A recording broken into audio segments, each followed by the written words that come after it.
Uh, Greetings. Thank you for the conference so far. It's been really great, very interesting. And I bring you from New York glad tidings. That is that the American hegemony is coming apart at the seams at all levels, imperial, national, political, and economic. I'm aware this carries art carries great dangers, of course, but also great opportunities. And we can't help but rejoice that the empire is disintegrating. If the 1917 and after was dominated by the collapse of the Russian Empire, and the 1930s were dominated by the crisis of the German state, then the 2020s, I think, the big story will be the crisis of the American state, which is severe. It's very much a perfect storm. The crisis is transcending at three levels: imperial, economic, and constitutional/structural.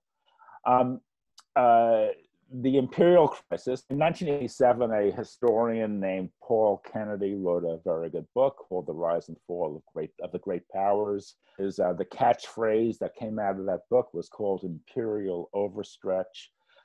He was actually kind of upbraided in Washington and called an alarmist for underestimating the infinite capacity of American imperial might. And he actually recanted to a degree. And admitted that America could carry on indefinitely in running the world. And of course, that was 1987, and 89 to 91 was witnessed the collapse of the Soviet bloc, and America entered a kind of a golden age of unipolarity and seemingly infinite imperial power. But of course, 2001 brought 9/11, that episode. It brought a huge imperial rampage, I would call, when the U.S. invaded Afghanistan and then 2 years later invaded Iraq. 2011, the Arab Spring, was an occasion for another imperial episode or adventure on a grand scale, when the U.S. intervened in Libya, Syria, and then Yemen in 2015. And actually what we've witnessed since then is a deepened crisis of US imperialism, which is indeed a victim of what Kennedy called imperial overstretch. Not only is the US overextended, it's overextended intellectually and ideologically. It has no idea why so many countries, the rationales keep shifting. They're increasingly unimpressive, and the disarray in U.S. foreign policy was one of the factors that propelled Donald Trump into office. After the economic crisis, I mean, I'm not going to try to improve on what Michael Roberts said this morning. But certainly, the entire global capitalist economy is in profound trouble, and that means that U.S. Economic hegemony is in profound trouble. But the third level of the crisis is constitutional/structural, and that means that the very structure of the U.S. is coming apart, it seems. The evidence is all around us. American politics are in disarray. No one knows what's going to happen in November when presidential elections are scheduled. There are warnings of chaos, of battles in the streets. There actually have been rumblings of military intervention, and it's quite serious. So the structure is just coming apart. I wanted to focus, of course, on the third question, the constitutional structural crisis, and try to explain what that is about and why I am convinced that there is no way out of this crisis.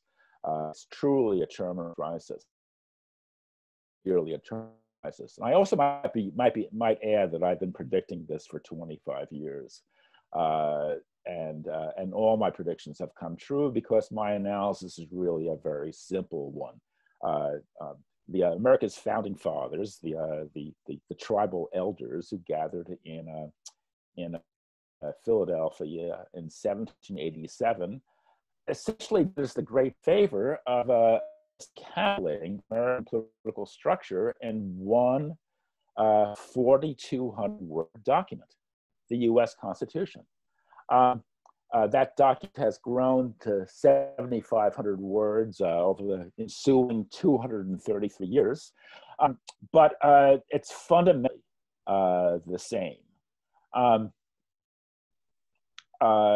And one remarkable thing about the U.S. Constitution is the curiosity about it, not only in bourgeois academic circles, but in Marxist circles.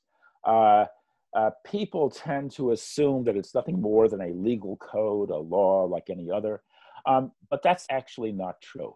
To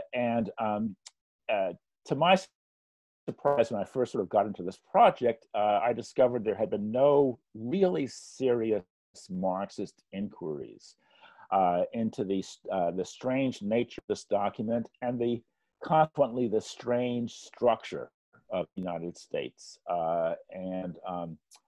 It's really unique structure, and which has contributed to term stability, but also its long-term senility, and now it's deepening instability.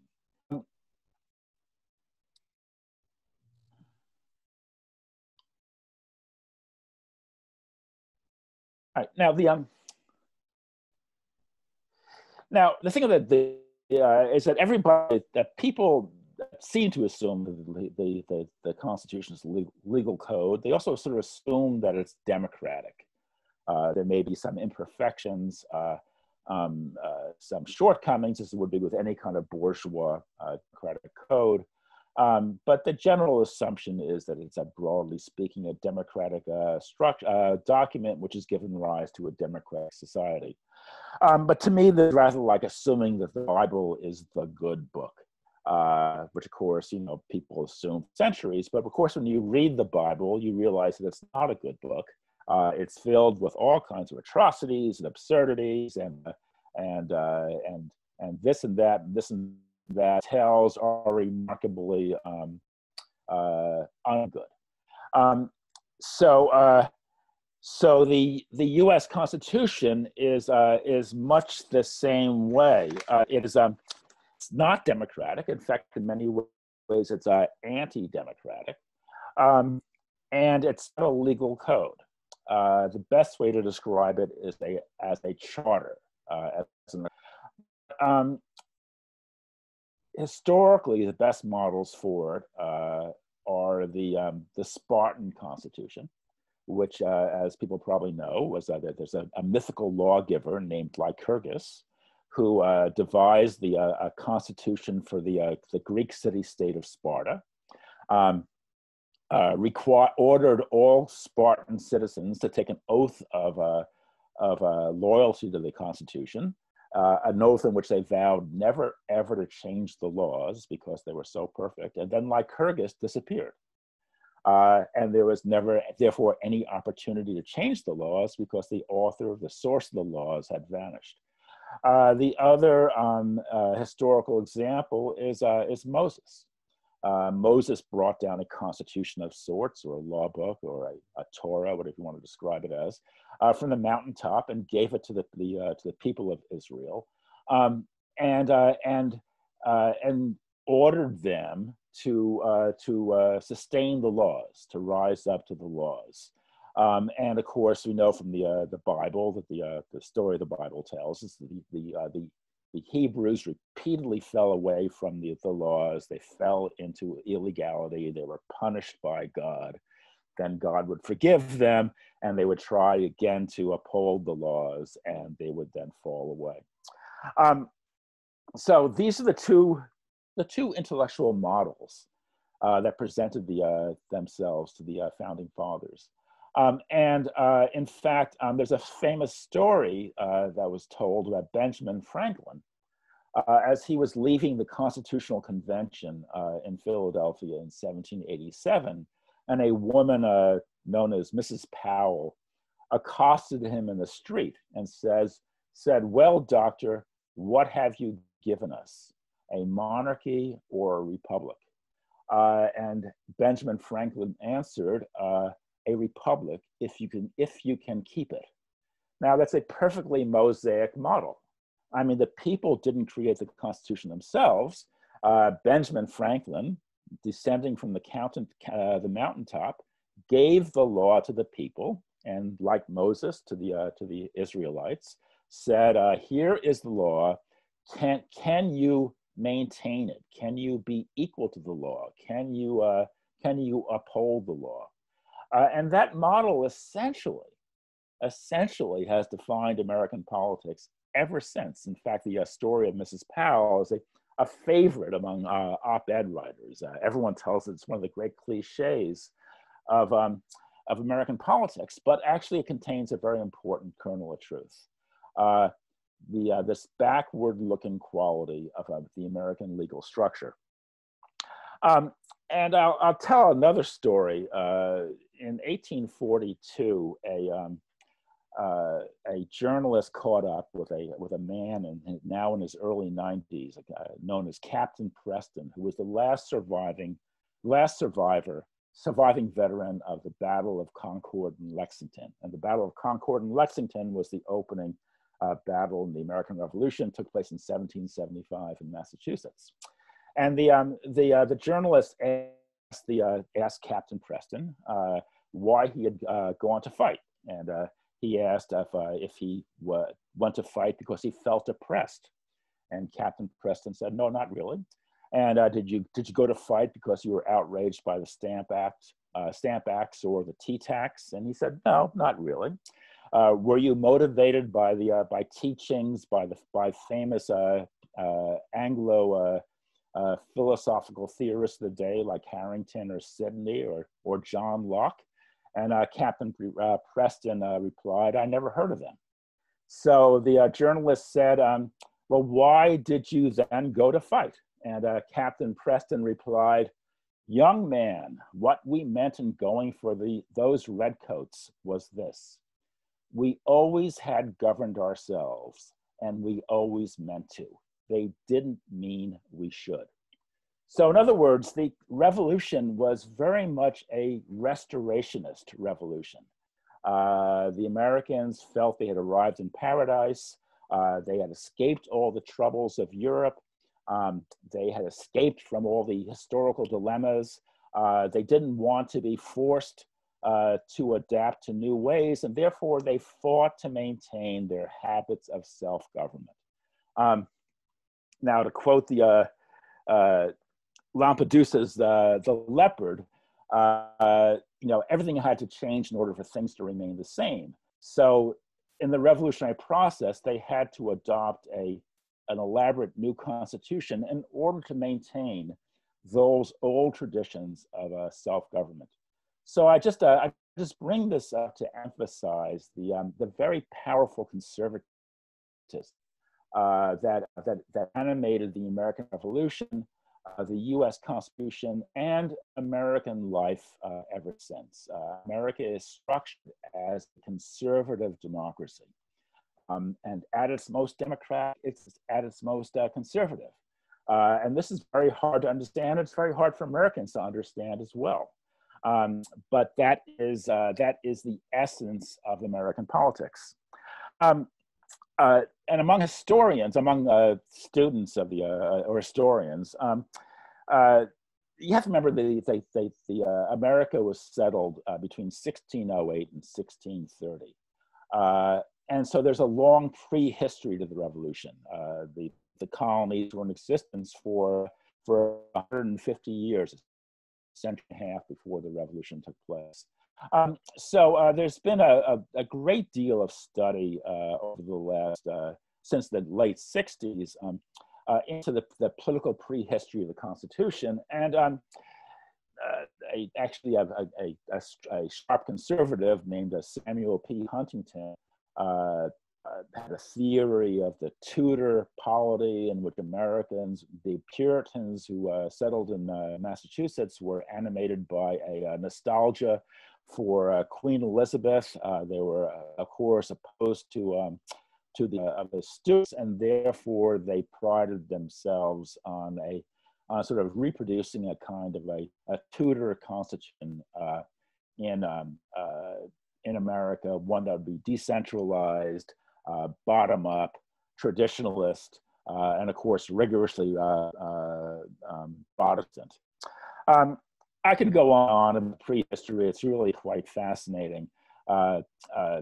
Theorists like Bolingbroke, Lord Bolingbroke, Tridden Gordon, the authors of the highly influential Cato's Letters in the early 18th century, were all highly influential, and essentially they were part of the emerging opposition to the Walpolean government that took shape in the 1720s. One marked by growing corruption, of course, but also growing centralization, and the growing emergence of the House of Commons as the new center of government, and a much more unified, centralized, efficient form of British government.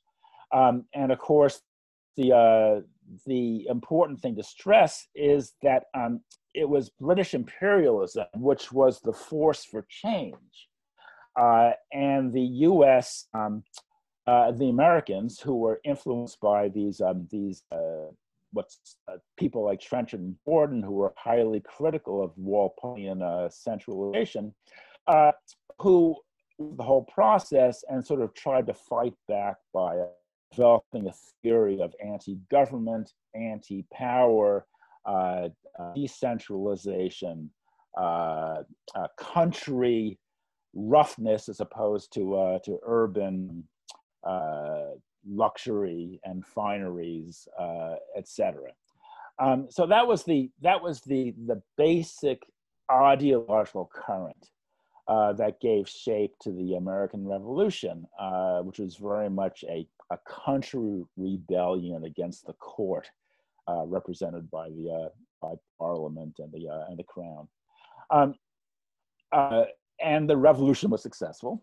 America gained its independence with a bit of help from France, and a earlier frame of government, the Articles of Confederation, proved grossly inadequate. So, despite all the country prejudices against centralization and political power, a group of 54 notables gathered in secret in Philadelphia in May 1787.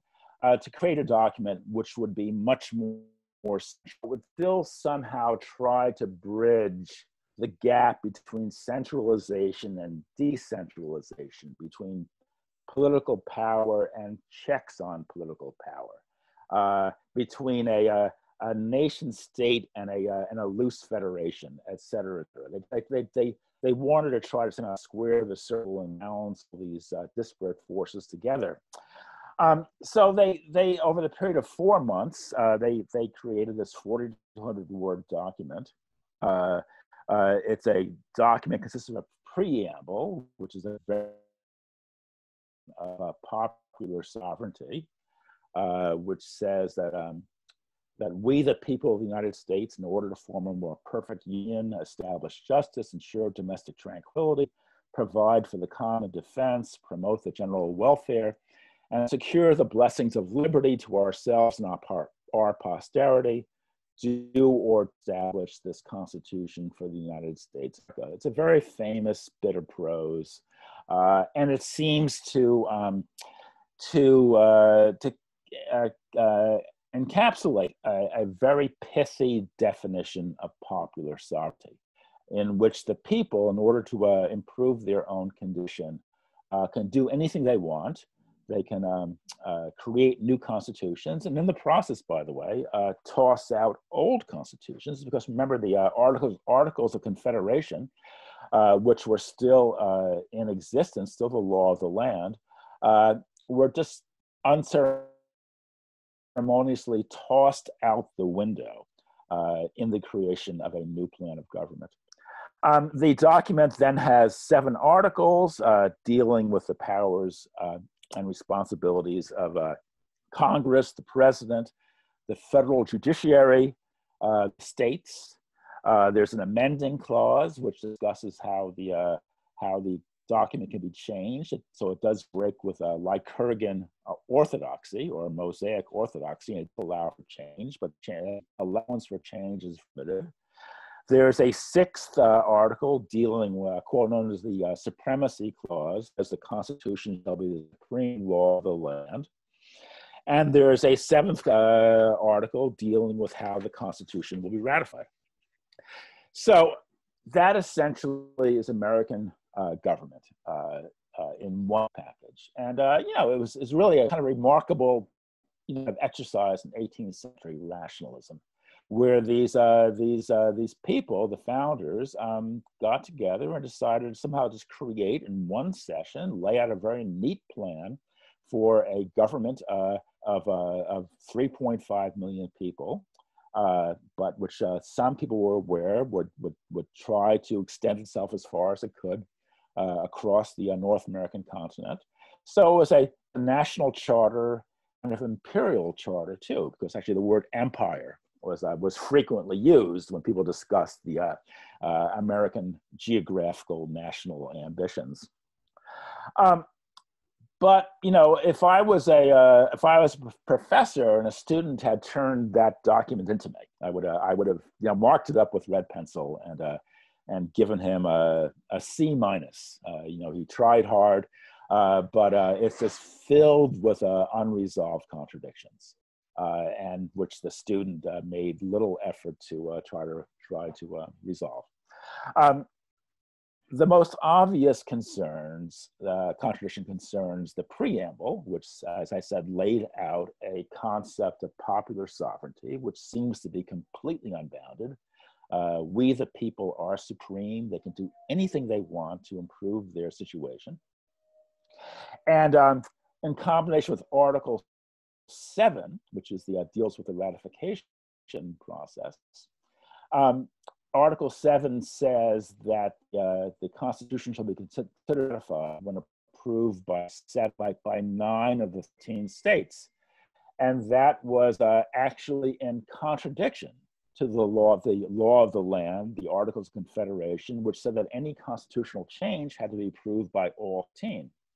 So the Constitution was illegal, but the Constitution self-legalized itself. And essentially tossed aside old law and declared itself to be the new law of the land. And that's a revolutionary act, I would say. But then, however, the rest of the document goes on to say very different things, and that is the subsequent articles then proceed to limit the people's power. They limit the powers of Congress, of the presidency, of this or that, of this or that.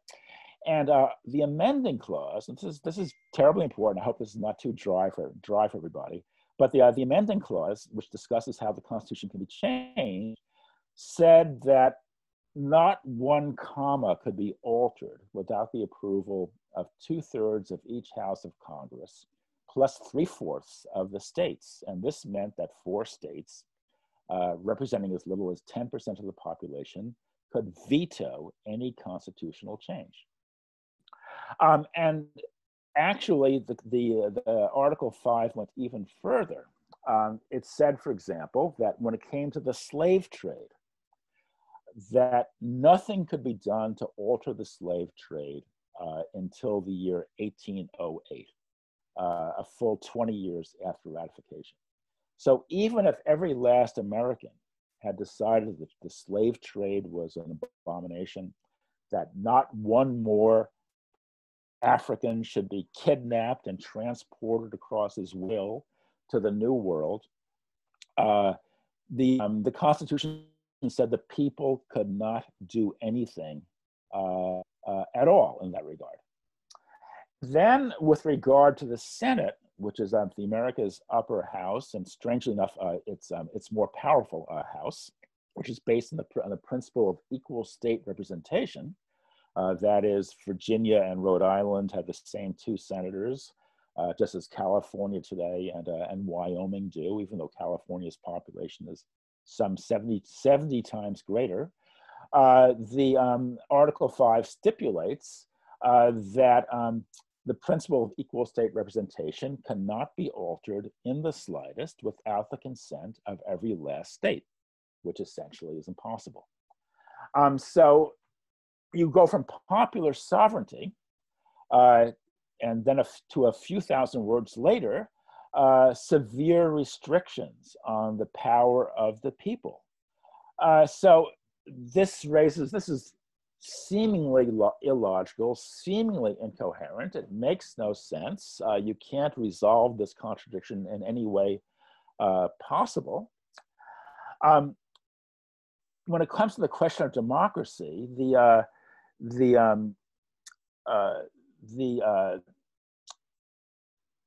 Constitution is actually loaded with counter-democratic features. It's really quite medieval in this respect. In many ways, it's closer to the Venetian Constitution of the day, which was the Venetian Republic was still in existence when the US Republic was born.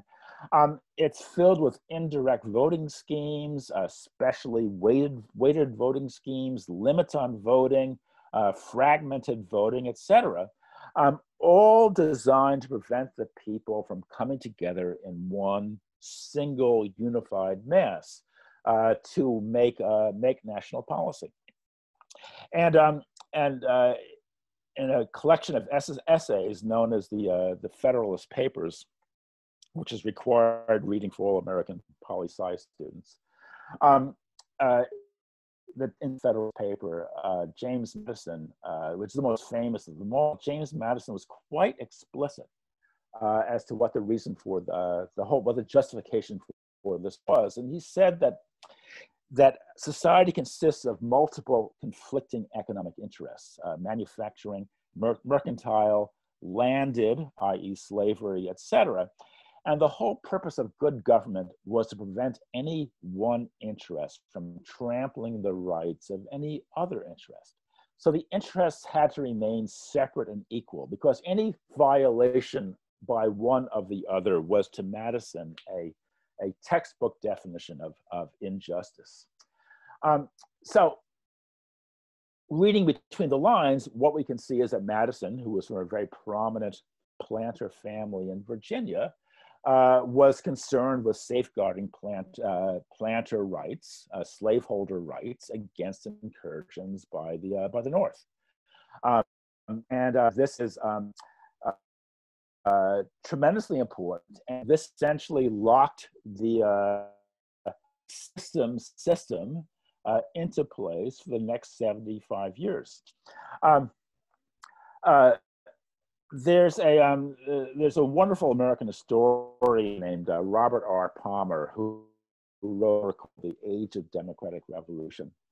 It was published between 1959 and 1964. A survey of European politics from 1760 to 1800. And he made a marvelous point. He said that in the 1780s, much of Europe was torn between 2 kinds of radicalism.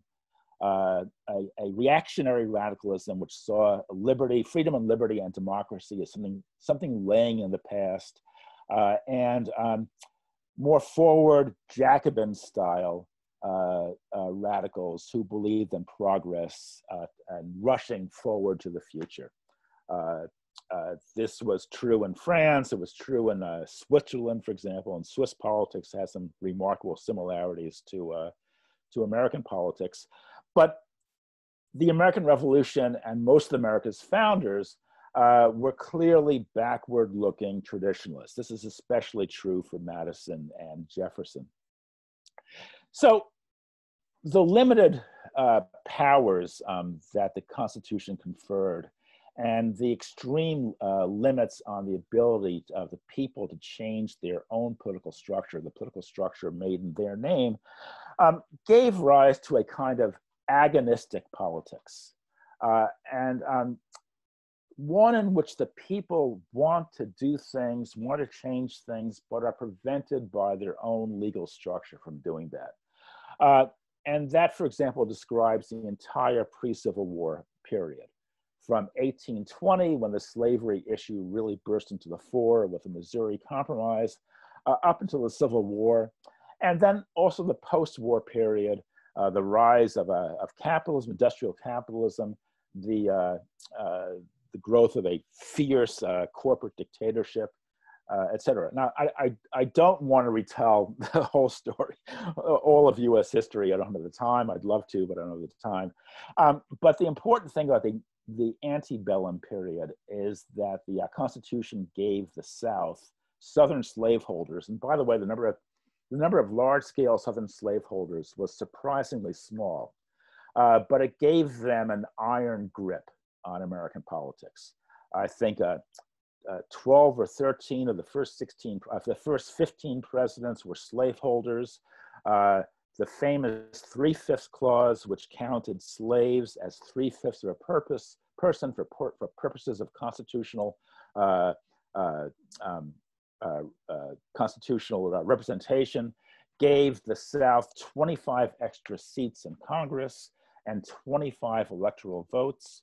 The principle of equal state representation in the Senate gave the South a lock on the Senate because the number of slave and free states was roughly equal. And the Amending Clause gave the South an unbreakable veto power over any constitutional change. So the North was burgeoning, it was growing in population, it was growing economically. It was quite obvious that America could not exist with one half pro-slave and the other half anti-slave, but nothing could be done. Nothing could be done because the legal structure did not allow for it. So finally, the legal structure burst apart. And although the Northern politicians would never admit this is what they did in fact was to suspend the Constitution, to launch a revolutionary war against the South. They expropriated the Southern ruling class. I think the value of Black slaves who were free amounted to $2 billion, I believe. That was a colossal sum in those days. And then, of course, once the Civil War was concluded, the status quo ante was restored. Slavery was banished. Secession was eliminated for the foreseeable future, but otherwise the Constitution was restored in full. And what that meant is that Blacks were thrust back into neo-slavery. They were terrorized. The Klan ruled supreme. The Southern states degenerated very quickly into savage oligarchies in which the rights of poor whites were also removed.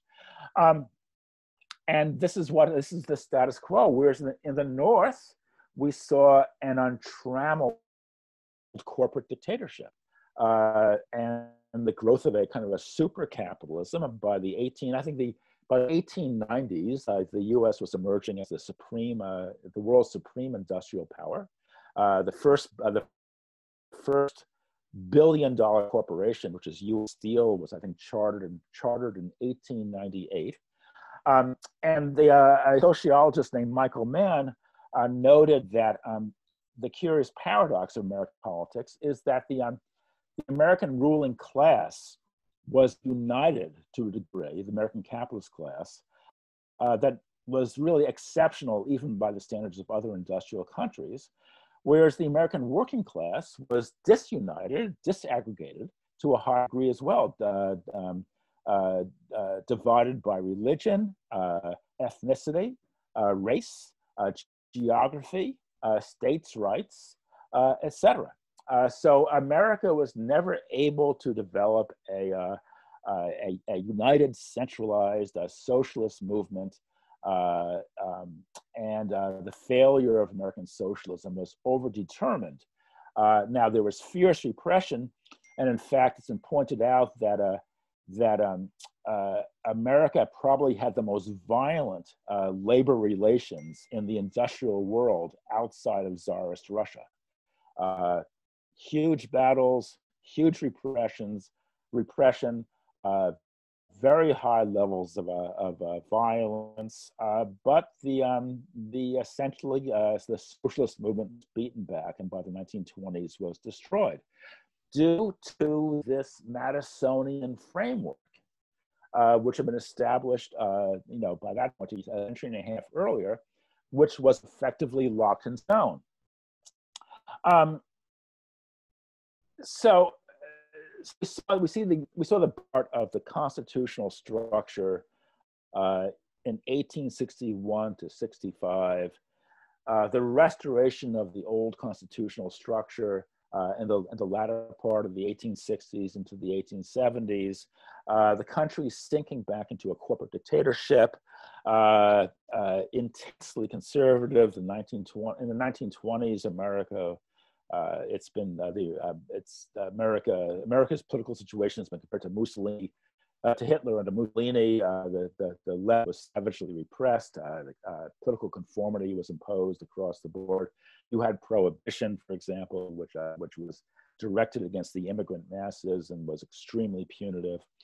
But then under FDR, we saw a kind of another constitutional recrystallization, where this time the Supreme Court emerged as supreme and essentially inaugurated a new constitutional triumphalism, in which the Constitution, due to the miracle of was reinvented as a charter of liberties from 1937 into the early 1970s, a period of about 35 years. This is the period that saw new rights being granted under the Constitution. Somehow the old Madisonian Constitution was reconceived, reinvented, re-theorized to somehow justify organized labor. The old racist Constitution was somehow reinterpreted to grant equal rights to Black Americans. The Constitution was reinterpreted to grant equal rights to women, and even to gays. The idea of gay rights, of course, I don't know how Madison would have responded to that, but I'm pretty sure he would have been absolutely stupefied at the very idea. But nonetheless, through the miracle of reinterpretation, the Constitution was reinvented as a very modern charter of liberties. So that's what happened from 1930. The Supreme Court made a very famous about face. It had opposed the New Deal until then turned around and kind of embraced the New Deal when FDR threatened to embark on his famous court packing scheme through Watergate and the overthrow of Richard Nixon. But since then, the pendulum has turned. And what we've seen in the mid-70s, certainly the mid-80s, is a growing breakdown in the US constitutional structure. And this breakdown has been accelerating, and it's clearly unstoppable. So let me just go through it as really fast as I can. The breakdown began with a right-wing offensive.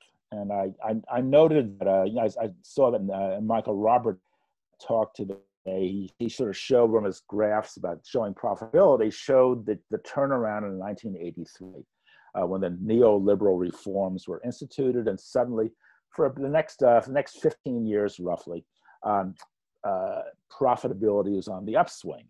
Well, that neoliberal turn obviously coincided with a very fierce right-wing offensive. 1986 or 87 saw the Iran-Contra affair, and a lieutenant colonel named Oliver North upbraided members of Congress, said, he showed contempt for American laws. He vowed to violate the law whenever he thought it was convenient. And members of Congress were too intimidated, too timid to say anything in response. It's really a remarkable kind of, militaristic moment. 1994, Newt Gingrich's contract with America. And he tried to grind the Clinton administration to a halt. Then came Clinton's impeachment over the famous stained little blue dress.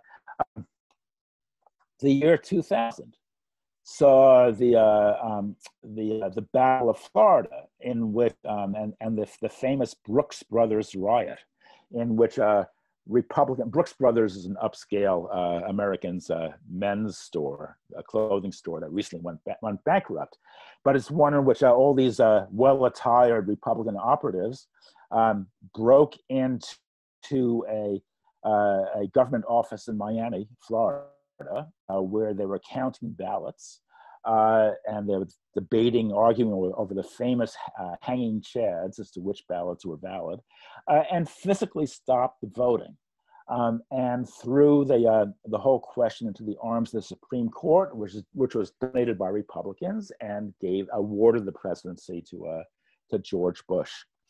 So that was very much a stolen election, a very dramatic break in democratic legality. 2001, of course, saw 9/11 and the imperialist rampage via the invasion of Afghanistan and Iraq. 2008 brought the financial crisis. 2011 brought intervention in Libya, Syria, and Yemen.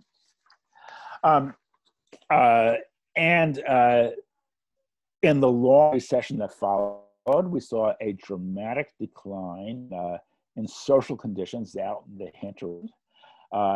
It was ironic, where in the 1980s and 90s, we saw a powerful crack epidemic in the inner cities, but now we saw, beginning 2008, equally powerful heroin and artificial epidemic, especially among rural whites.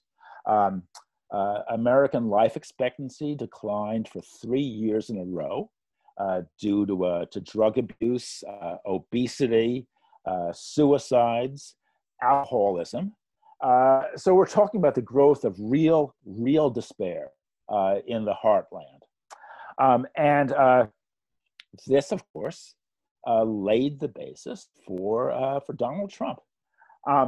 And I must emphasize that Trump got in because of another constitutional quirk known as the Electoral College, which should have been fixed decades ago, if not centuries, but it's untouchable because the Constitution as a whole is untouchable, can't be changed. So Donald Trump got into the White House, even though he had nearly 3 million fewer popular votes than Hillary Clinton.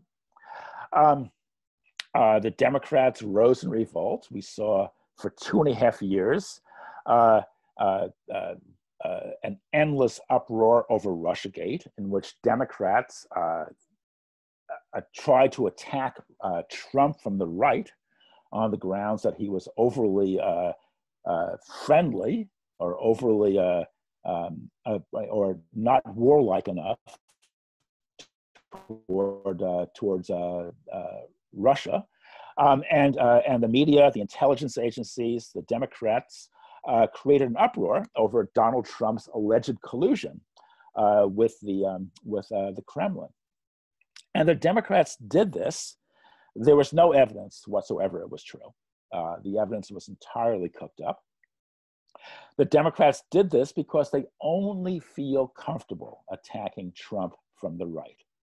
And Trump got into office not only because of severe despair out in the hinterlands, but also because Trump had mounted a kind of a quasi-left-wing critique of American foreign policy.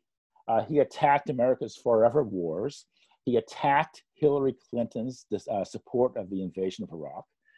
To be sure, he exaggerated his own opposition to that war, but nonetheless, he sort of emerged as a critic of American foreign policy. Now, please don't get me wrong. I'm not suggesting that Donald Trump is an anti-imperialist, or that his critique of a U.S. military adventurism is remotely coherent, because it's not.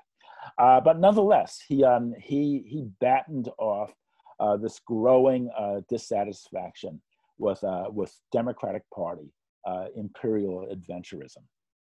And the Democrats struck back at Trump the only way they knew how, by accusing him of being insufficiently imperialist, being overly friendly with Russia, wishing to abandon the war again to overthrow Assad in Syria.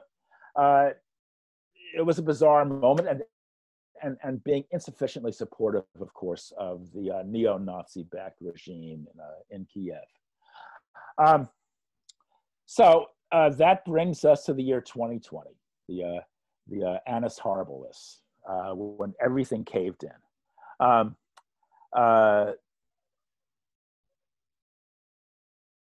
The most remarkable political development of 2020 was the Black Lives Matter movement.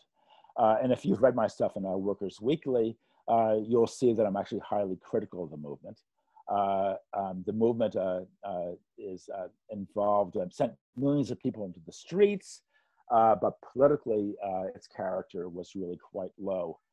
And I'm very leery of these single issue movements, which flare up, burn bright, and then just as quickly subside, such as Occupy Wall Street, the Arab Spring, the Yellow Vests in France and elsewhere, and now BLM. And I think that the unfortunate thing about BLM is that it does contain a serious element of racial sectarianism.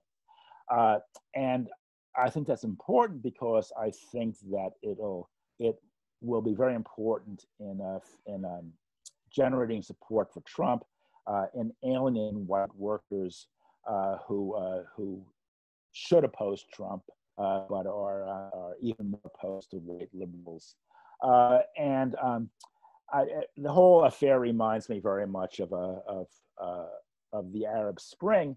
Perfectly legitimate democratic demands wound up fueling a powerful trend towards sectarianism and sectarian conflict, especially the case in Syria, so that somehow a democratic protest movement led very quickly to a sectarian civil war, and then, of course, a full-scale invasion by the Gulf states, backed by the and others. So I'm not very optimistic as to what BLM is going to lead to. But I would point out something very, very interesting. An example of how undemocratic the U.S. Constitution is the Senate. The Senate, as I said before, is based on equal state representation. And 54% of the US population lives in just 10 states. So the majority of the population is outvoted 4-1 by the minority that lives in the other 40 states. This is, of course, is absolute outrage. But what's even more interesting is that 82% of US minorities, Blacks, Hispanics, Asians, live in those 10 states, which means that they are outvoted even more heavily by the largely white populations of the other 40 states. And so this is completely new, because in 1960, the top 10 states actually had fewer minorities than the nation as a whole, but now they have 54%, they have I think it's 42% minorities, more minorities than the nation as a whole. So after all the civil rights Sturm und Drang of the 1960s, America actually wound up with a political structure that was more racially imbalanced than when it started. So yes, the Constitution granted civil rights to Blacks and did this and did that, but at the same time, it laid the basis for a Senate, which is more racist than it was before. And I emphasize the American bicameral system, the upper house is the more powerful. So it's as if the House of Lords somehow had more power than the House of Commons, and the House of Lords was, well, it doesn't really work with the House of Lords, but the upper house is more racially imbalanced, more racist than it ever was before. And although it's very hard to prove, I have no doubt that, although few people are aware of these numbers, this growing racial imbalance is felt in the streets. People can sense that their government is more, Black people especially, can sense that their government is more hostile to their concerns and their needs. Poor people know that they are facing a government which is ever more oligarchical, ever more favorable to the rich.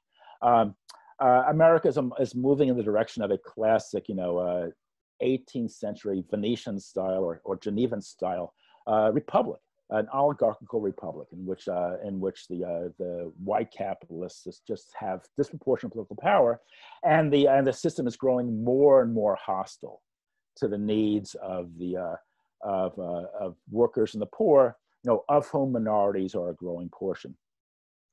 So that brings us up to the present day. And we're facing an election. The election is less than 3 months away.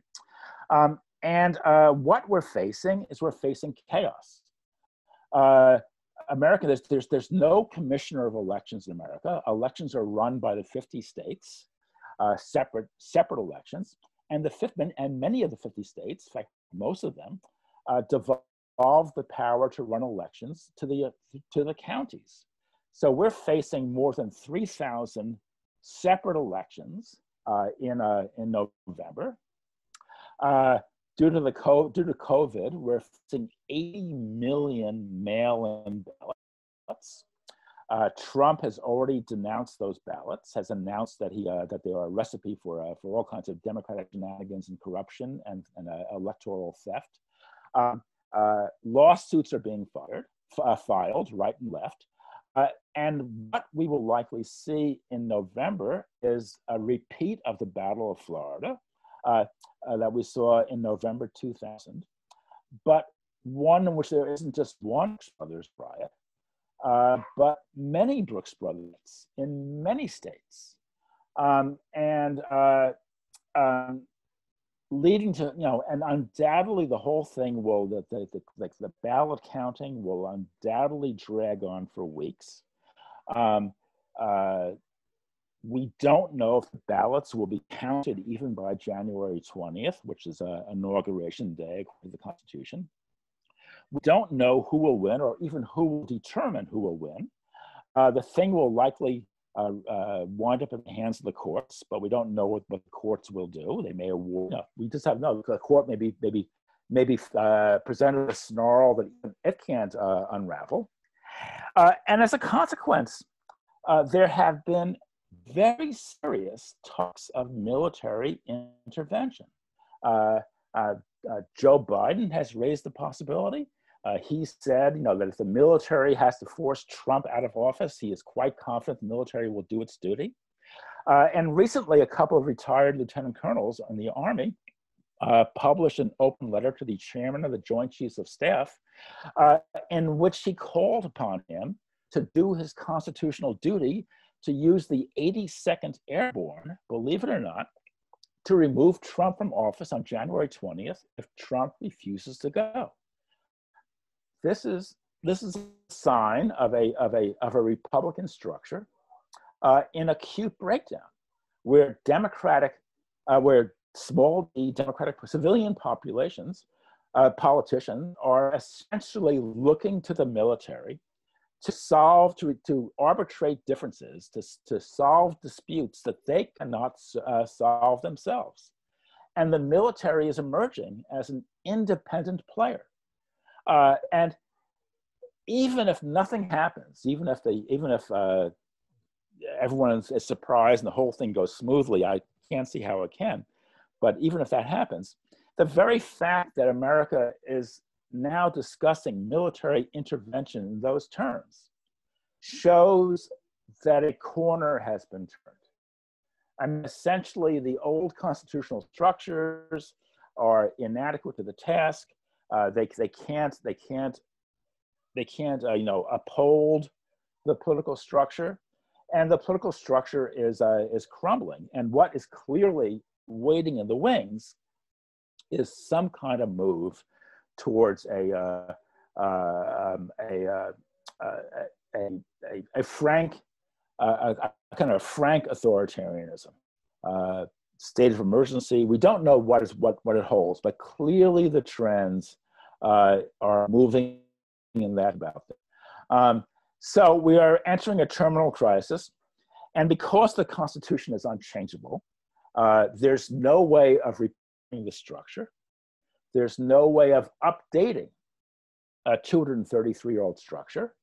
A modern nation of 330 million people is ruled by a plan of government created in the days of powdered wigs and silk knee breeches for a society of scattered seaboard communities of 3.5 million people in the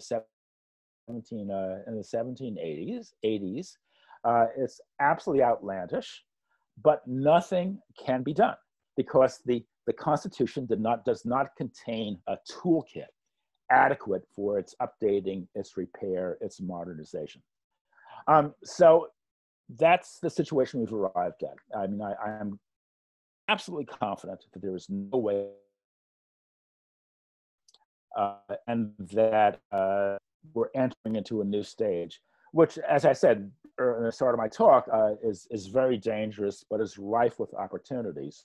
Because if there's a vacuum is opening up, a small d democratic vacuum, that can fill. It's only socialists who can sort of point the way out of this labyrinth and show the American people how to construct a workers' democracy structured along the most up-to-date lines, and one that serves the interests of not a incredibly greedy, self-serving financial aristocracy. So that's it. So I'm happy to hear comments, questions, etc.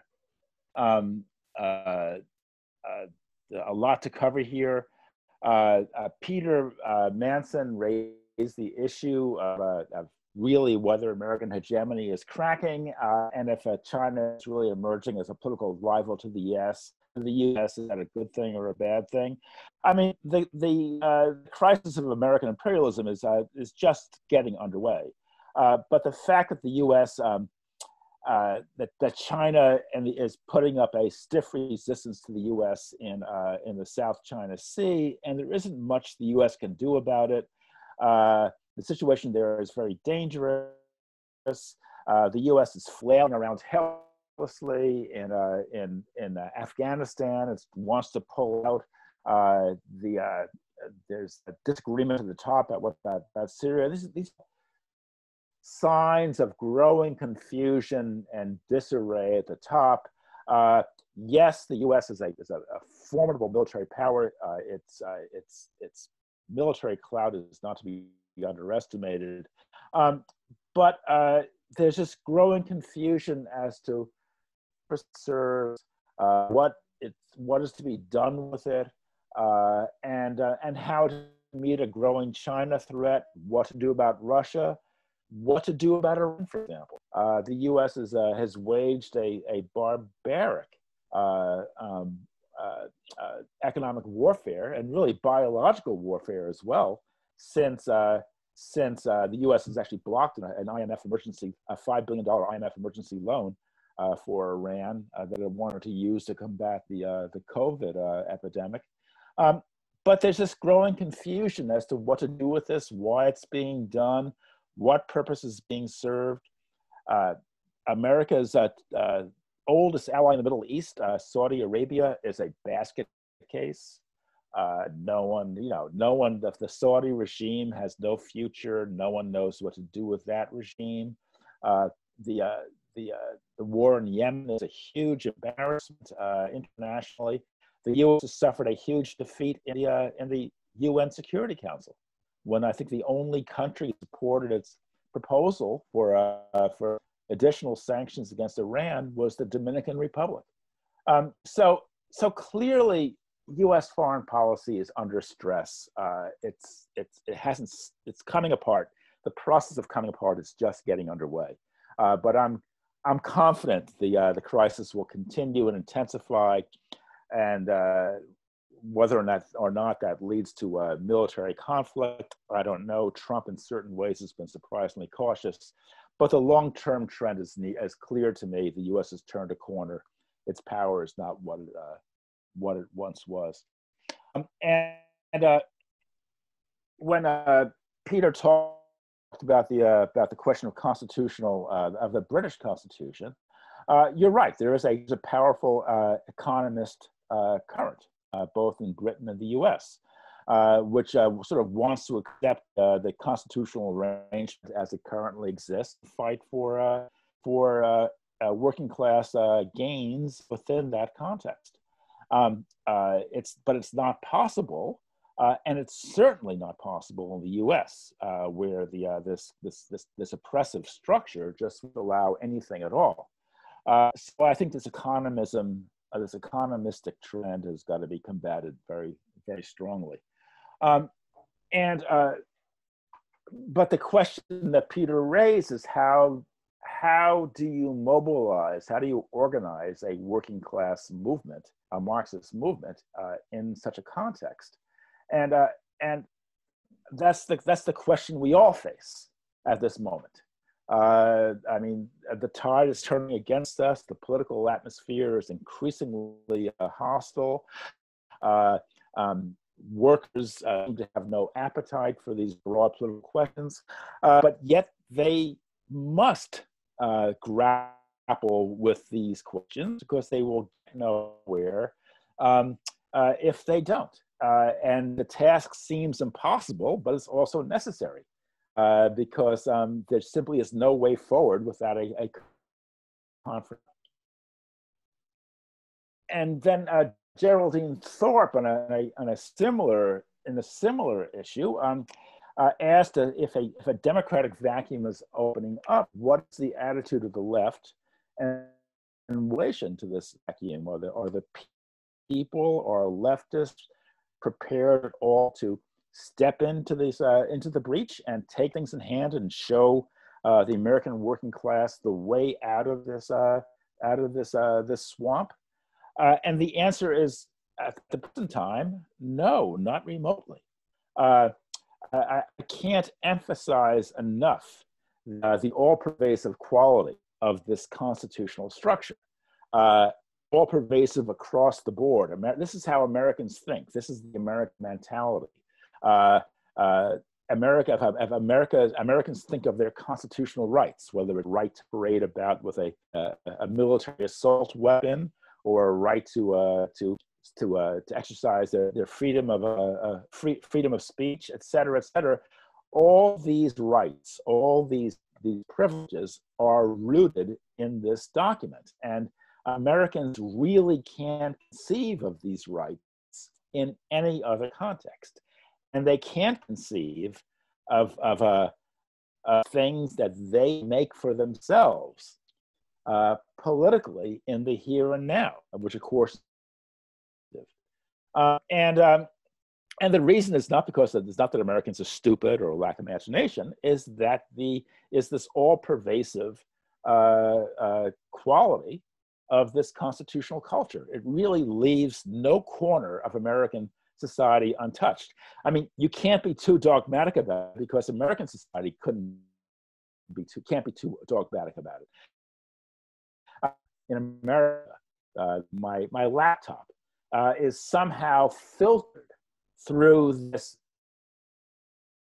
structure. If my laptop is somehow at odds with the U.S. Constitution, the laptop goes.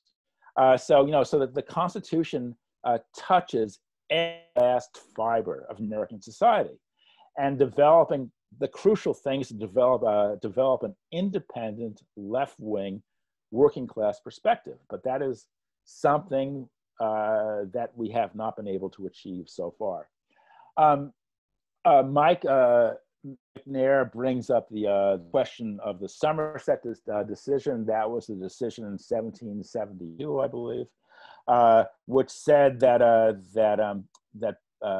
British planters brought their slaves back to England, couldn't do it because England's laws did not recognize slavery, and that this sent a chill of fear through holding classes, slave holding classes in America.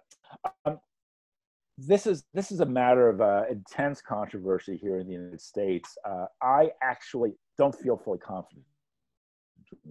My sense is that the impact of the Somerset decision is in America has been exaggerated somewhat. I think what was much more important was that a British general in 1775, just as the war was getting underway, offered freedom to any slave in Virginia who would join the royal forces, and thousands did. So we have the curious thing that as of 1775, slaves were royalists, and their owners were patriotic Republicans. And certainly the British imperialism's attempt to woo the slave population played a significant role in driving the slaveholding class into the arms of the pro-independence forces. But one thing that's very important is that the revolution was a very complex affair, and that is not the whole story. In the North, where there was no slavery to speak of, or little slavery, very different forces would work, especially in New England, which is really the cockpit of the revolution. And there they were fighting for traditional, as I said, a traditional anti-royalist, small Republican freedoms. Anyway, and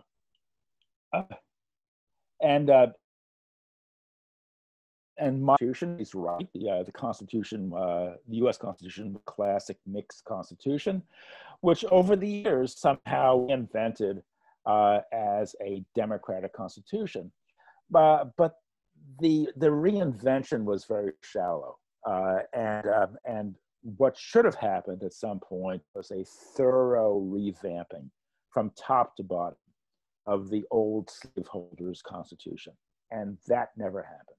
And as a consequence, that slaveholders' constitution is still with us, and is still turning around and biting on the derriere, which is one very important reason why this legacy of racism lives on, why bodies like the U.S. Senate are growing more racist and less racist, despite the demonstrations in the street by BLM and others. And so what's needed to be done is clearly to confront the Constitution as a whole, and to call for a clean sweep, the elimination of all racial imbalances, all vestiges of old slaveholders' republic. And Mike's points about U.S. foreign policy and the way the U.S. empire has drawn upon U.S. constitutional ideals, to replicate them on a broader scale is very, very important. I mean, the post-war boom was very much an American-led phenomenon. It was America which pioneered, mass consumption, mass home ownership, motorization, for example, all of which reshaped the European economy. And there was also American federalism, separation of powers, judicial review, which were pressed into service again and again. Ostensibly in the name of human rights, but really in a way that was actually increasingly anti-democratic and certainly anti-communist. Remember, America cares about certain human rights and doesn't care about other human rights. It cares about about Ukrainian independence, but doesn't care about the language rights, for example, of Russian-speaking minorities in the Baltic states or the Ukraine. So America adopts a pick and choose policy in which it elevates those human rights which serve its short-term interests, and ignores other violations when it so suits it. And I agree about federalism being anti-democratic, and I despise referenda. I think referenda something I completely oppose. But I do disagree with Mike in that I think that the constitutional structure is the key to understanding why even the mildest Labor Party failed to take hold in the U.S. Although Mike's right, if I'm a leader of the capitalist crusade, I kind of followed from that role that America would have the most uniformly capitalist political system at home, and one in which there'd be no room for any kind of separate working class organization. But that's not, despite the Constitution, it's all sort of filtered through this constitutional structure. And I have parallels with Rome, and I think that the frozen republic, as I termed it in my first book, may well wind up being unfrozen, but it'll be unfrozen through some kind of Caesarist, Bonapartist process, in which the all-powerful president, cuts the Gordian knot, slices through all this morass of checks and balances, etc., and governs on its own. And we've seen a certain tendency in the part of Trump to do that. Anne McShane's point about BLM, I did try very hard to emphasize the integrated quality of BLM's demonstrations is a fantastically positive development. And the fact that these concerns, now draw, millions of white and Asian people up into it is great. This marks a huge step forward. But as I said, I'm I'm aware that, but my fear is not only will BLM collapse, as the fact is it is already collapsing, but it'll collapse into something worse. And my model is Syria. Syria saw a democratic movement, which was still, however, distorted by very important sectarian tendencies. The Sunni mullahs were in control of demonstrations. The Muslim Brotherhood was hovering off on the sidelines. And as a result, a perfectly legitimate small d democratic protest movement very quickly set the stage for the most vicious sectarian civil war imaginable. And my fear is that BLM's shortcomings will essentially play into Trump's hands by setting the stage for a racial backlash. So that's the point I've tried to get across in my writings. And Jim Cook is absolutely correct. The amazing thing is the constitutional structure is so fragmented, so balkanized, and so much that the states have so much powers that it's really extremely difficult to combat, gerrymandering, for example, that takes place in a state like Georgia. And gerrymandering, by the way, it's named after a man named Elbridge Gerry, who took part in the Constitutional Convention, who, as a politician in Massachusetts, then created a congressional district, which was this incredible serpentine, salamander-like shape, and it was dubbed a gerrymander. But there's almost nothing that can be done short of, a torturous legal challenges, that always end up petering out, and they end up, sidelining the working class, because the working class is just not involved. It's an argument among lawyers, and it just goes nowhere, always ineffectual, and the situation gets worse and worse. Anyway, that's it. Thank you, Daniel. Osman? Yeah, I'm going to mainly take on this Syria example. I really don't know a lot about BLM, quite a lot, but I don't want to so much about that. But I think the comparison with Syria is seriously mistaken. Syria didn't develop because there were Sunni clerics or brotherhood. Billions and billions of dollars were spent by Saudi Arabia to intervene in another country because it was doing a proxy war with Iran's Islamic Republic. The US, Israel, others got involved. Zionism doesn't just go to sects that have different ideas. If there isn't foreign intervention, if there aren't major funds supporting them, yes, you might have a small civil war, but you don't have the kind of situation we saw in Syria, or for that matter in Iraq. And so I am confused. What are the forces that finance BLM? Is this, are we missing something? Is there a deeper, darker secret going on we don't know about? That isn't the case, then the comparison, at least with Syria, should be avoided at all costs. I started talking yesterday, I probably will say a lot more on Thursday, but let's assure you that there is nothing, absolutely nothing that unites a secular dictator Assad, who is has nothing with the Shia religion, to be an ally of Iran's Islamic Republic. There's absolutely nothing. Until the day where Saudis brought Salafis, Damascus, who were saying Damascus today, Tehran tomorrow.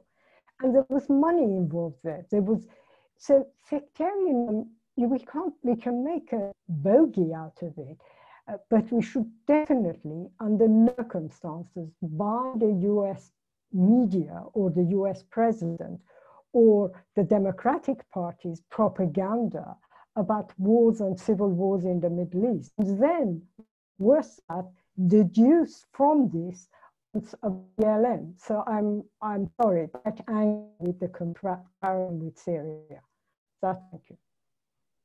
Yes. Jim Cregan. Hi. I'm speaking to you from the same side of the Atlantic and a few miles away from where Dan is. I wonder, you see, I mean, the point I think that Dan is making about Zionism is this, that the leadership of the mass demonstrations that are taking place they are led forces, and especially among the Black organizations that are leading them, but have an identity politics consciousness. In other words, they are concerned with advancing, with concentrating on the particular situation of Black people in the United States and preventing brutality against advancing their place in American society as a whole and their democratic rights. They are not particularly interested in any kind of class-wide leadership. And if you have been following this whole flap that is taking place about the cancellation of Adolf Reid's presentation to Democratic Social America, he is a anti-identity politics professor. You can certainly see this.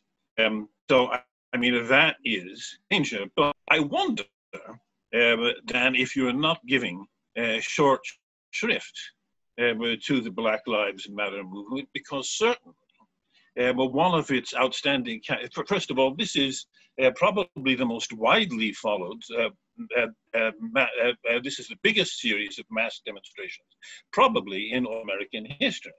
And what is distinctive about it, one thing that is distinctive about it, is the widespread white participation. Why is this going on? What has changed? Well, there are conjunctures, the presence of Trump in the White House and so forth. But I think you also have to ask the situation, especially young people in the United States, changed significantly. Now, this is a mass movement, and you say that it will burn out. All mass movements are because people can't stay in the streets forever. You know? But what I'm wondering is to sufficiently interrogating the change in the situation of young white people in the United States that has led to this participation. Yes, people don't speak the language of Marxism anymore because there has been a rupture of the defined by the neoliberal. They come to the demonstration speaking language that they have learned. A lot of these are university-educated people, and this is the language of identity politics. But I think you have to probe beneath that to ask if there is something more going on here. And I think there is. I think the working class is being recomposed, and there are a lot more people with college education, but to whom the professional career paths that were open to college-educated people past are increasingly being shut off. And this is certainly one thing that has drawn young people to the Bernie Sanders campaign and to the Black Lives Matter demonstration. I think it's a significant development. So you're afraid that this will collapse into a sectarian conflict. But the question is, and there's already a white backlash going on, and they're already countering. But the question is, widely reported would such a backlash be among the white population? Because one thing that these demonstrations show is that the competition of the white working class and the white population is changing. So I'm not sure about the strength the white backlash to the identity politics consciousness of the BLM. I think it is for a working class unity that are not necessarily present in the consciousness of the participants of this movement. Thanks, Jim. Jack Conrad.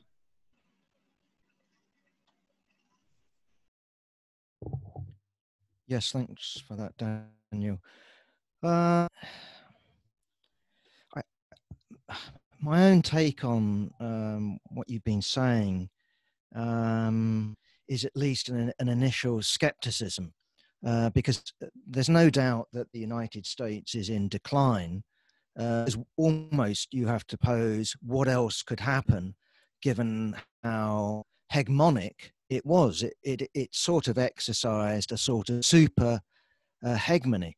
Its only so-called run, the Union, the Soviet bloc, hegemonized the imperial world. It hegemonized Britain, it hegemonized Europe, Canada, Australia, blah, blah, which, you know, I think is unprecedented. Also in terms of, you know, its economic position following World War II, again, because of the destruction in Europe, was also unprecedented. So there's almost only one way it could go. So it's in decline.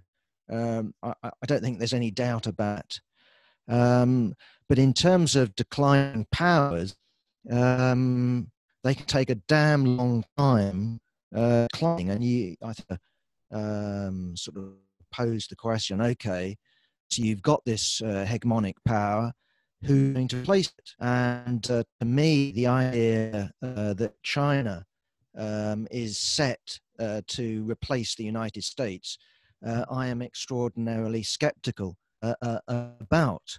To me, I think, you know, Michael Roberts was talking, you know, this morning, and in terms of economic analysis and flow of surplus value, he was making the point that although China may be about to change that, but surplus value in terms of unequal trade, imperialist exploitation, is serving the United States rather than China, whereas China is still an exploited country by US imperialism. Now, in terms of China, it does strike me that it's very vulnerable to imperial pushback. We're not dealing with something that's independent. We're dealing with something that is dependent. The first point.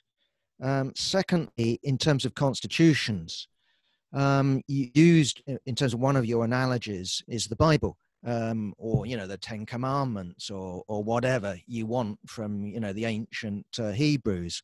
Okay, well, there's a book that on one level has been unchanged for who the bloody hell knows. If we said 3,000 years for the Old Testament and give it 2,000 or even 1,500 for the New, you get the point. And it's constantly being changed in terms of its interpretation, in terms of who uses it.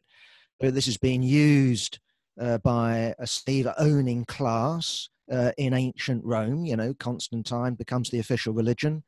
It's been used by Western European feudalism. It's been used by rising capitalism.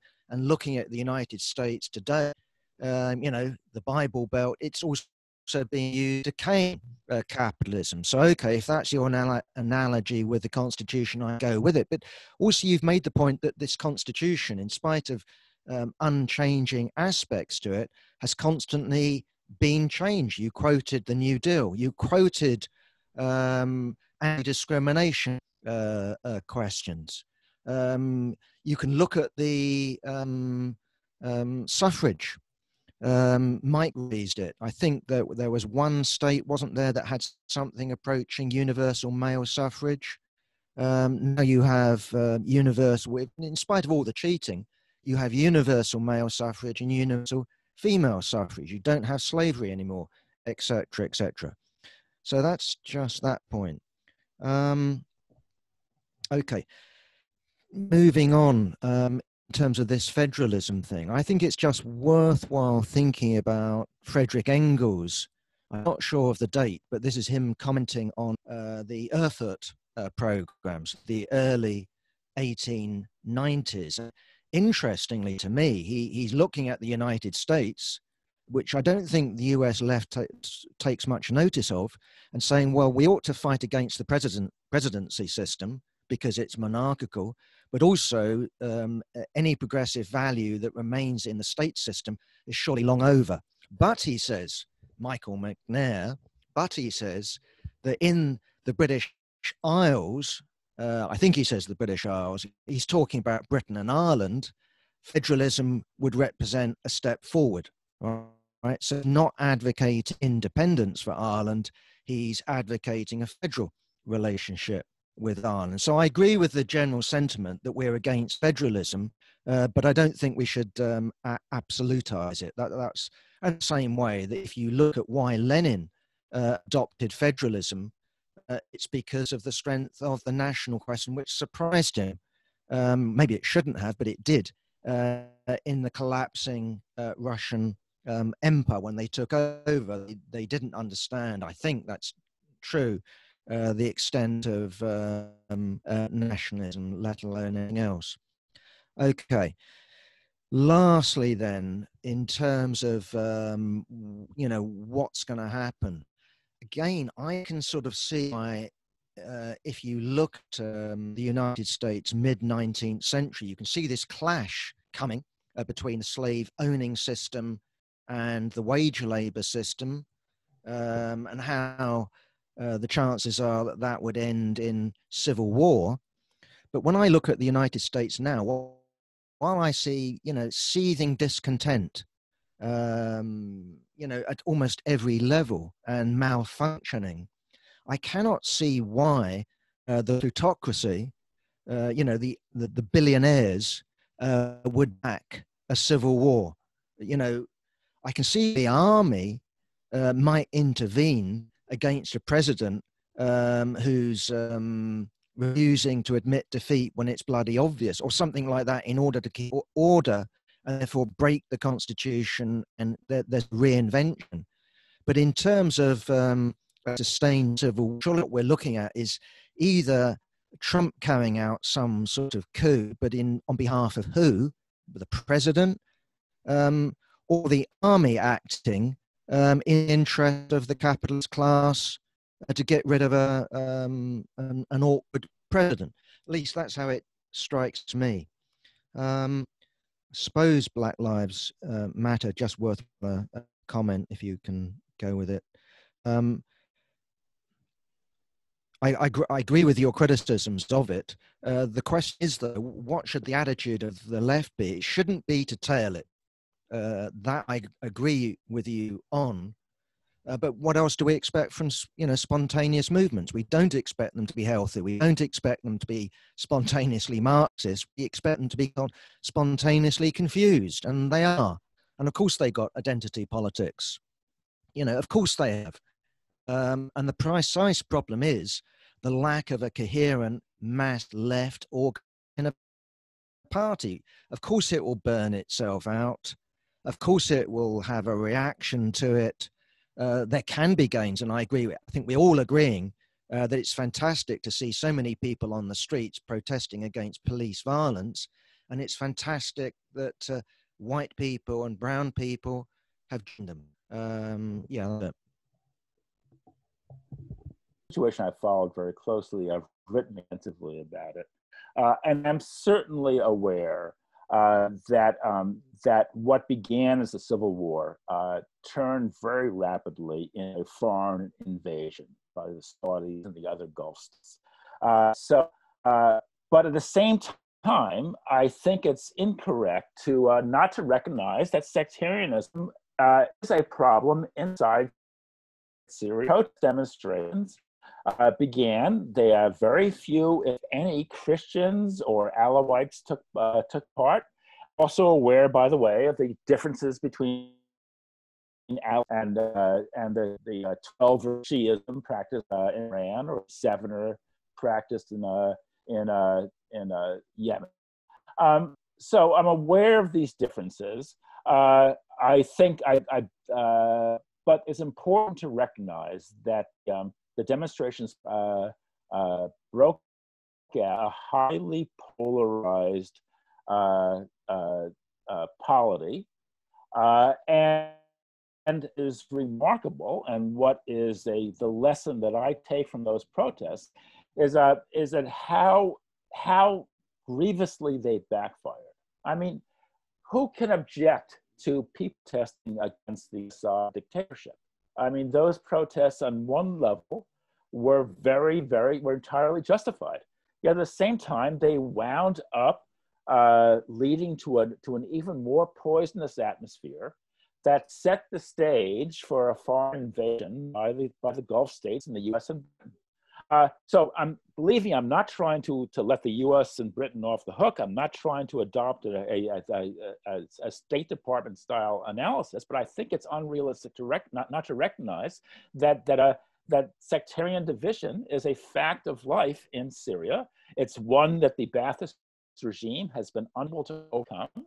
It's not as fierce as it is in Lebanon, but still it is quite fierce. And to me, any democratic movement in Syria should have taken as its highest priority the combating of sectarian divisions, and should have opposed the Sunni religious establishment as fiercely as it opposed the Alawite or the Christian religious establishment, in order to unite all Syrian workers into a common struggle in favor of a secular democratic regime. And to me, why I keep hearkening back is that I'm just very afraid that BLM's shortcomings will wind up backfiring, and I think that's a very real possibility. And Jim says maybe I'm exaggerating the white batch or how much support it's getting. I don't believe I am. There's been a very significant wave of demonstrations in favor of Blue Lives Matter. That's pro-police demonstrations. Many of them have an increasingly fascistic quality. But I think the danger of a backlash is quite real, and it's one that Trump is going to play off. And I'm confident he'll do a very good job in playing off it. So that is my concern, is that BLM just through its own errors, its own shortcomings, its a very limited viewpoint, its own identitarian politics, has wound up setting the stage for a powerful backlash that will actually leave the U.S. More racist rather than less. But we'll see what happens. My weighing of the various factors may be incorrect. Maybe my pessimism or my concerns are unwarranted. We'll see what happens. We'll know very soon as the elections take place. Jack Conrad, I never said that suggest that China might emerge new hegemon rather than the U.S. China is not remotely suited for that job economically, politically, etc. I don't think that's going to happen, but I think what could very well happen is to see an increasingly multipolar world in which the U.S. is forced to retreat on a number of fronts, and various anti-U.S. challengers, a very unstable coalition involving everyone from Iran to China to Russia, will become increasingly aggressive in responding to trying to push the United States back. And I think that will undoubtedly lead to a new era of international turbulence, which I said before is very dangerous, but also holds out great opportunities as well for Marxists. And I agree that China is vulnerable, not only vulnerable to the U.S., but also is internally much more unstable. This is actually one area which I part ways with Michael Roberts. I think that the Chinese regime is much more unstable than people realize. I think the debt problem is really acute, and when you have a government in which billionaires in the Chinese Communist Party pledge allegiance to Karl Marx and Mao, something is screwy there, and certainly that kind of arrangement can't last very long. So I think that China is facing turbulence as well, and Engels on federalism. I mean Engels. Engels was a great man. We don't have to agree with everything he said, and maybe federalism might have been an option for the British Isles in the 1880s or 1890s. We don't know. With the various forces so equal, it's hard to imagine it taking place, but that might have been a realistic option at that time. And certainly we know that Lenin opted for a federal structure in the Soviet Union. But federalism can't be used to impede the political unity of the working class. It has to have the power to be able to operate over society as a whole. It can't be impeded by federal lines, states' rights, or separation of powers, etc. That just to me is really a serious mistake. Not that I'm suggesting that Jack is suggesting that it's, and I'm not suggesting that a civil war is imminent in the United States. I don't think that the blues and grays will take the field, and that we'll have a secessionists, raining down cannon fire on American military outposts. But I think that some kind of authoritarianism is waiting in the wings. I think that the tendencies towards that are unmistakable. And I think if the military does intervene in order to force Trump out of this, then I think that that'll be a case of destroying the Constitution in order to save it. Because once the military emerges as an independent act, then anything resembling self-government, democratic self-government, is destroyed.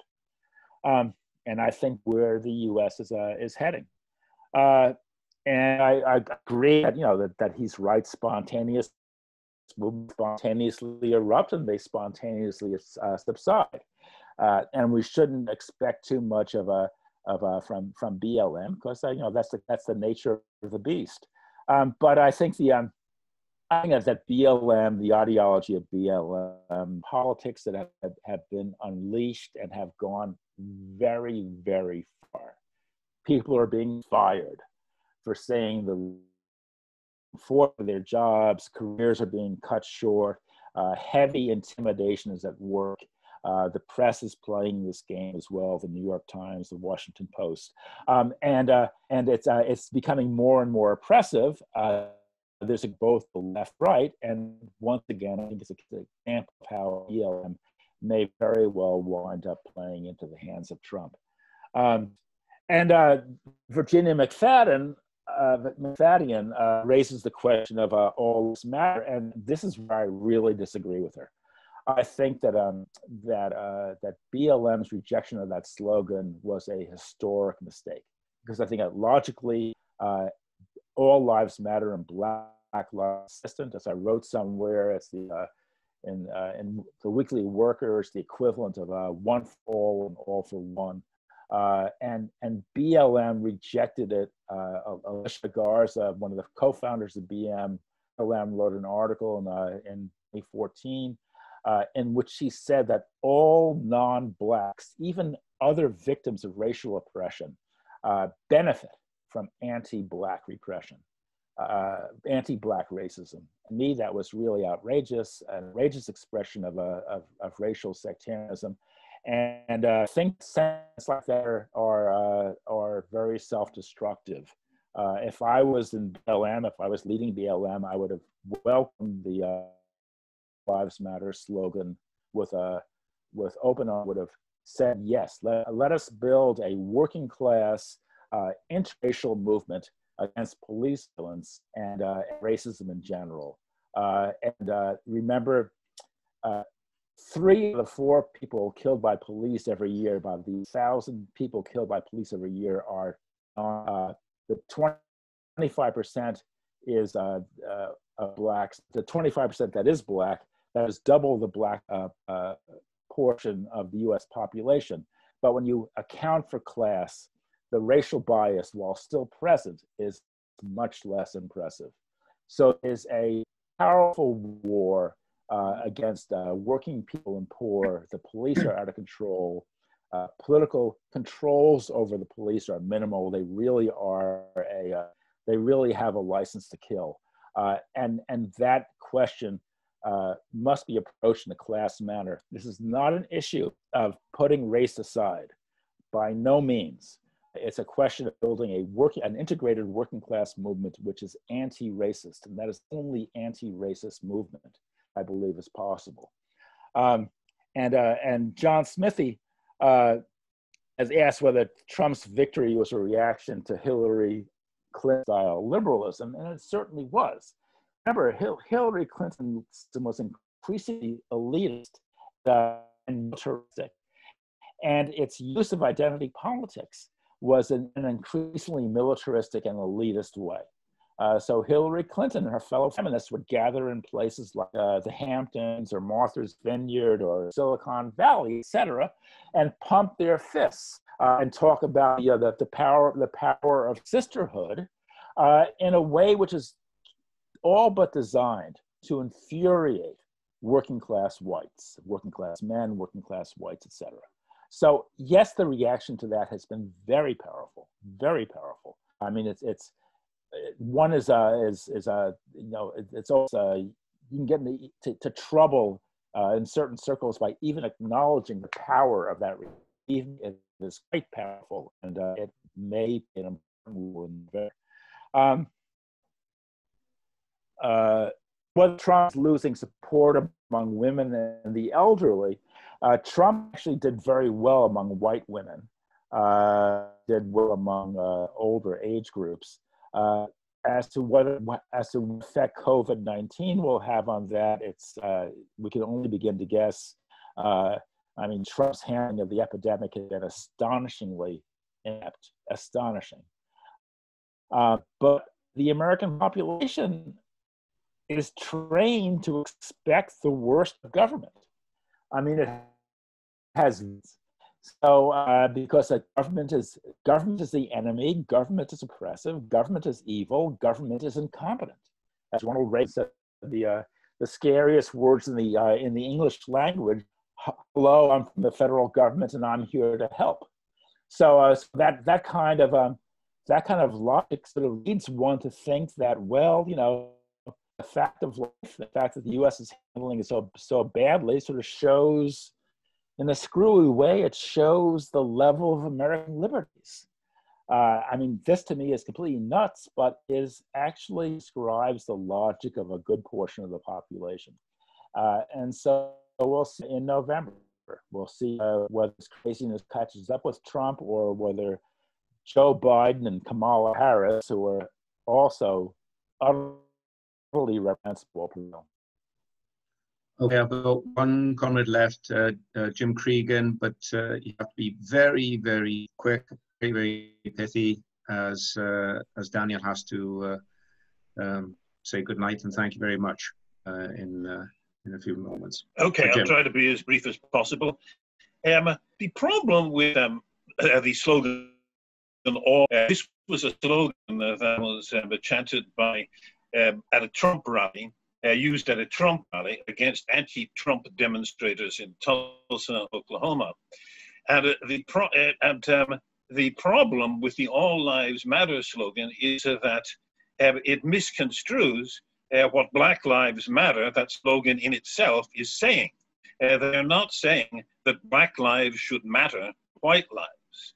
They are saying that especially the way Black people are like police, they don't matter as much. And when you put the slogan, when you counterpose the slogan, all lives matter, you are implicitly denying, as those demonstrators in Tulsa were, that Black lives are cheap in America, and they are. That's undeniable. Now, just a couple words in defense of Adolf Reid, since I am preparing a piece for the Weekly Worker and reading his stuff. I'm preparing an epistle of him.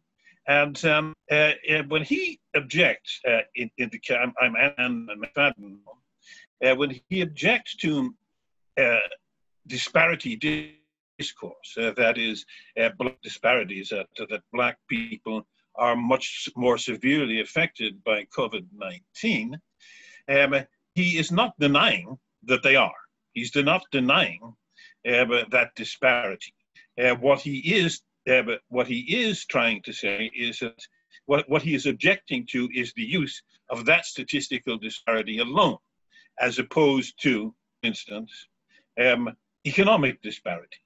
But because you could just as easily talk about the income disparities in terms of how severely people are affected by COVID-19. But what is emphasized in the press and what is emphasized among Italians is only the racial parity, not denying it.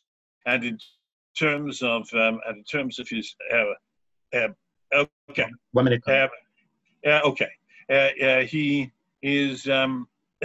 He is talking about when he talks about the Black community and racism. What he objects to in identitarian discourse is this talk about the Black community as some kind of undifferentiated entity, which has a unified interest, which is usually represented by identity politics people, ambitious career politicians. What he's pointing out is that the Black community, like other communities, is differentiated along class and other lines, and you can't speak of it as some kind of homogeneous entity the way identitarian Black leaders tend to do. Thank you, Jim. Thank you. Daniel, you have 5 minutes or so. Okay. Tell us something profound. First of all, yeah, thank you very much for everybody for listening. I appreciate it. The quality of the questions was very high. I'm very impressed. Believe me, this is a hard topic to discuss in Americans because I'm sort of met with a wall of incomprehension. But I'm glad to see to finally have found an audience which is so receptive to these ideas.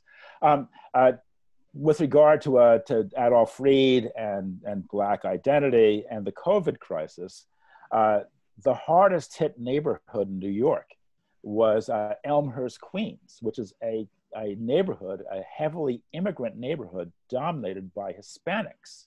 And actually, I haven't seen the figures, but Hispanics, poor Hispanics have suffered as much as Black Americans have suffered. And so this is not to say that that Blacks should stop complaining and we should sort of focus on the sufferings of Hispanics. It's simply to say that this racial lens is imperfect in terms of viewing reality. That that the issue here is class, poverty, poor medical care, immigrants sleeping 8 to a room, and